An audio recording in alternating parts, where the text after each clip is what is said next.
ازيكم عاملين ايه؟ معاكم هدير نجيب، لايف كوتش، يوجا انستراكتور، سول دانسر اند ديتوكس كونسلتنت. النهارده جاي اتكلم معاك عن موضوع ازاي انت بتحاول تكون كفايه لاصدقائك، لاهلك، للناس اللي حواليك من غير ما تشعر، عشان حاجه مهمه جدا هي انك تحمي نفسك من انك انت تتساب او تتخدع، او انه حد يستغنى عنك ويبطل يحبك زي الاول. زي ما احنا عارفين معظم المشاكل اللي احنا بنقابلها بسبب انه احنا عايزين حب كفايه او ما تحبناش كفايه. الانسان من غير ما يشعر بيحاول طول الوقت عقله يوجهه ان هو يحافظ على حبة الحب اللي عنده حتى لو قليلين، او يحاول ياخد حب اكتر على قد ما يقدر، حتى لو هو عنده حب كتير. المهم ان هو يسعى في الاتجاهين دول.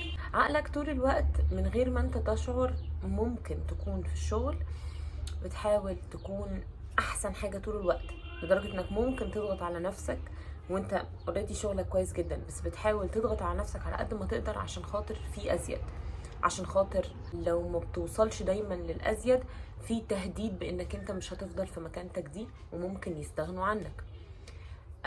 كيس تانية انك ممكن طول الوقت مع البارتنر بتاعك عقلك شغال في انك انت تكون مكفيه، عقلك شغال ان انت لازم تعمل كل حاجة على اكمل وجه عشان ما يسيبكش، او عشان ما يحبش غيرك، او عشان ما يشوفش غيرك، او عشان دايما يشوفك في احسن وضع. المهم يعني هقول الحلول بعد كده، بس في الحتة دي المهم انك تفكر نفسك مش انه هو ما يشوفش غيرك، مش انه هو ما يحاولش يبص لحد تاني، مش انه هو ما يستغناش عنك، لا، ان انت تكون مبسوط باللي بتديهوله، مش انه هو يكفيه اللي انت بتديهوله. يعني العطاء هي الحالة اللي احنا بنستمتع بيها اكتر من الاخذ. العطاء شيء ممتع جدا، الناس مش بتتكلم عنه. الناس دايما بتتكلم على الشخص اللي بياخد حب، بس ما بتتكلمش عن الشخص اللي بيدي حب. اللي بيدي حب دايما مستمتع.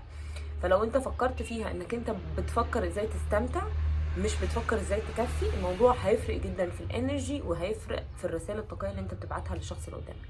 ما علينا، بس دي تيبس كده، تيب صغيره قلت اقولها عشان تساعد بيها نفسك وانت بتتعامل مع البارتنر بتاعك او مع صديقك حتى او مع اي شخص بتديله اي حاجه. كيس تالتة، بتحاول طول الوقت انك انت تكون كل حاجه لنفسك، تجيب فلوس، تشتغل قوي، ما تحاولش تحب او تدخل حد حياتك لانك خايف.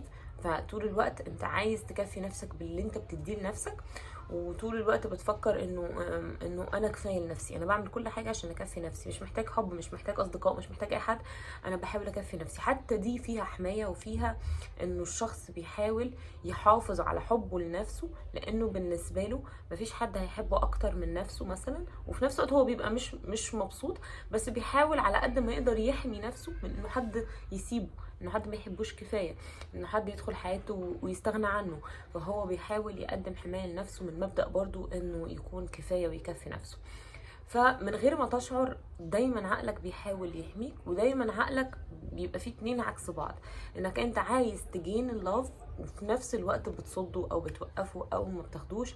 وده من مبدأ برضو زي ما قلت انك انت بتحاول تحمي نفسك، او انك انت بتحاول لو دخلت في العلاقة تكون كفاية او تكون كفاية لنفسك حتى في علاقتك بنفسك. ركز قوي في ان انت ازاي تفكر عقلك كل ما انت بتمارس الحب، او كل ما انت بتحاول تكون كفايه لحد، او كل ما انت بتحاول تكون كفايه لنفسك. فكر انه مين اللي ما بياخدش الاحتياجات اللي هو عايزها واللي هو هيستمتع بيها. يعني هل ده في صالحك او مش في صالحك؟ هل ده آه، في متعه ليك او ما فيهوش متعه ليك؟ هل ده بيحقق لك التوازن في حياتك ولا لا؟ ففكر ازاي انت الاول تكون مكفي نفسك بس بطريقه متزنه وفيها تلبية لاحتياجاتك، بدون ما يكون انت بتحاول تحمي نفسك من اي اضرار نفسية انت كنت تعرضت لها قبل كده ومش عايز تتعرض لها تاني.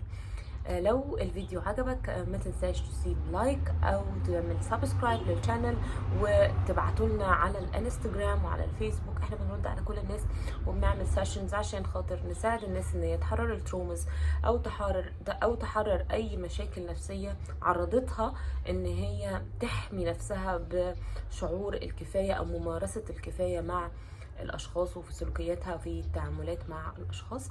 كنت مبسوطه قوي ان انا كنت معاكم، وان شاء الله هعمل لكم فيديو تاني واشوفكم في الفيديو التاني. باي باي.